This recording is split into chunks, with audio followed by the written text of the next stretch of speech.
Imagine a cena. As férteis e irrigadas planícies do Jordão, um cenário que parecia o próprio Jardim do Éden. Ali, em meio a uma paisagem de prosperidade inegável, jaziam as cidades de Sodoma e Gomorra. A beleza do lugar, porém, escondia uma profunda e corrosiva maldade. A Bíblia nos diz que os homens de Sodoma eram extremamente perversos e pecadores contra o Senhor. Em meio a essa paisagem, vivia um homem chamado Ló, sobrinho do patriarca Abraão.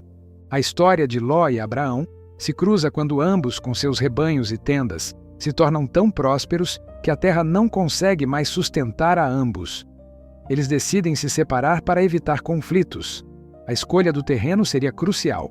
Ló, guiado por seus olhos e pela visão da prosperidade material, olha para a campina do Jordão. Ele vê que a terra era como o jardim do Senhor, cheia de vegetação e água abundante. Ele escolhe habitar ali, perto de Sodoma. A sua decisão, baseada na busca por conforto e riqueza, foi o seu primeiro passo em direção ao perigo. Abraão, por outro lado, se acomoda na terra de Canaã. A sua vida era uma jornada de fé e obediência. A escolha de Ló, movida pela visão do que era bom aos olhos, foi um contraste marcante com a fé de Abraão, que confiava na promessa de Deus. A história avança para um momento de julgamento iminente. Deus, em sua justiça, decide que a maldade de Sodoma e Gomorra havia chegado a um ponto sem retorno. O clamor do pecado era tão grande que a destruição era certa. No entanto, Deus revela seu plano a Abraão. Abraão, com o coração partido, age como um intercessor. Ele se aproxima de Deus e clama pela cidade. Destruirás o justo com o ímpio? Se houver 50 justos na cidade, ainda assim a destruirá? Deus concorda em poupar a cidade se houvesse 50. Abraão continua a interceder, diminuindo o número até chegar a 10. O diálogo entre Abraão e Deus revela a paciência e a misericórdia divinas, que estavam dispostas a poupar uma cidade inteira por causa de um pequeno número de justos. A cena muda novamente para Sodoma. 2 anjos disfarçados de homens chegam à cidade. Eles são a última chance para Sodoma. A sua chegada é o teste final. Ló, mostrando sua natureza justa, os vê, se levanta e os convida para a sua casa. Ele insiste que eles passem a noite com ele para que sejam protegidos. A sua hospitalidade era a última fagulha de retidão em uma cidade de depravação total. Mas a depravação de Sodoma é revelada. Antes que os anjos se deitem, os homens da cidade, do mais velho ao mais jovem, cercam a casa de Ló. Eles exigem que ele entregue os visitantes para que possam abusar deles. O pecado da cidade, que a Bíblia descreve como extremo, era visível e avassalador. Ló, em uma tentativa desesperada de proteger os seus hóspedes, oferece um de seus maiores tesouros, suas próprias filhas virgens. Esse ato, embora motivado pela intenção de cumprir a lei da hospitalidade, que era sagrada na época, revela a sua profunda falha moral. A sua vida em Sodoma o havia levado a um ponto em que ele considerava a entrega de suas filhas um mal menor. A história mostra que o compromisso com o pecado gradualmente corrompe a nossa bússola moral. Os anjos, em sua misericórdia, o resgatam. Eles o puxam para dentro da casa e fecham a porta e, em seguida, ferem os homens de Sodoma com cegueira. A sua intervenção divina não foi apenas para proteger Ló, mas para mostrar que o juízo estava sobre a cidade e que a sua depravação havia chegado ao fim. A salvação de Ló era iminente, mas ele precisava agir. Os anjos o instruem a fugir com sua família, pois Deus iria destruir a cidade. Ló, então, vai aos seus genros e lhes avisa do perigo, mas eles, em sua incredulidade, o ignoram. A reação dos genros de Ló é uma parte crucial da história. Eles não apenas ignoram o aviso, mas o ridicularizam, pensando que ele estava brincando.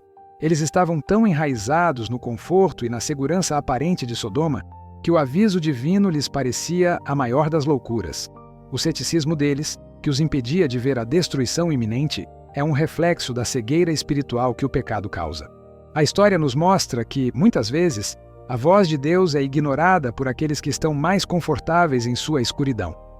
A hesitação de Ló é um reflexo de seu coração dividido. Ele demorava para sair da cidade, pois a sua vida, a sua prosperidade, o seu conforto, tudo o que ele havia construído estava ali. Os anjos, em sua graça, o puxam para fora da cidade pela mão, juntamente com sua esposa e suas 2 filhas. A salvação deles não foi um mérito, mas um ato de misericórdia divina. A ordem final é clara: foge por tua vida, não olhes para trás, nem pares em toda o Campina. Foge para o monte, para que não pereças. A fuga deveria ser completa, sem hesitação e sem saudade do passado. Ló, porém, ainda não estava em total obediência. Ele pede para fugir para uma cidade próxima, Zoar, em vez de ir para o monte, como Deus havia ordenado. Essa nova concessão, embora pequena, mostra que o seu coração ainda estava cheio de medo e incerteza.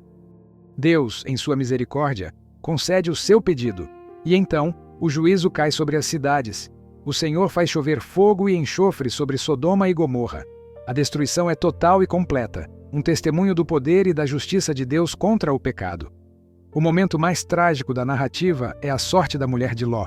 Em sua hesitação, ela olha para trás e, em um instante, se transforma em uma estátua de sal. O seu olhar para trás não era apenas um ato de desobediência, mas um reflexo de seu coração, que ainda estava em Sodoma. A sua alma, que ansiava pela vida de conforto e pecado que estava sendo destruída, foi condenada pela sua própria escolha. A estátua de sal se tornou um monumento eterno, aquilo que não podemos levar conosco quando fugimos do pecado, um coração dividido e apegado ao passado. A história de Ló nos ensina que o pecado da sociedade em que vivemos não é apenas a violência e a depravação, mas a busca por prazer e o abandono de Deus, como o orgulho, a glutonaria e a falta de compaixão. A destruição de Sodoma foi o juízo contra esses pecados. O destino de Ló é um lembrete do perigo de se viver em um ambiente de pecado. A sua escolha de prosperidade o levou a fazer concessões morais e a ter um coração dividido. Ele foi salvo de forma milagrosa, mas o seu legado foi o amargo fruto de suas escolhas. A história de Ló nos desafia a olhar para as nossas próprias vidas e para as nossas escolhas. Onde estamos buscando a nossa prosperidade? Estamos fazendo concessões em nossas vidas por causa de um conforto material? A história nos mostra que a nossa salvação não é um ato de mérito, mas um ato de misericórdia divina que nos exige uma obediência total. A jornada de Ló é um convite para fugirmos do pecado com a mesma urgência que ele fugiu de Sodoma. Não podemos olhar para trás ou buscar atalhos. A fuga deve ser total e completa. A história de Ló nos lembra que a nossa esperança não está no que construímos neste mundo, mas em um Deus que tem poder para nos salvar da destruição. Em meio a um mundo de pecado, somos chamados a ser o Ló que ouve a voz de Deus, que se arrepende e que foge para o único refúgio, que é o próprio Deus. Se você quer mergulhar ainda mais fundo nessas verdades e entender como a história de Ló se aplica ao seu dia a dia, inscreva-se no nosso canal do YouTube e ative as notificações. Lá, exploramos as Escrituras de forma prática e relevante para a sua vida.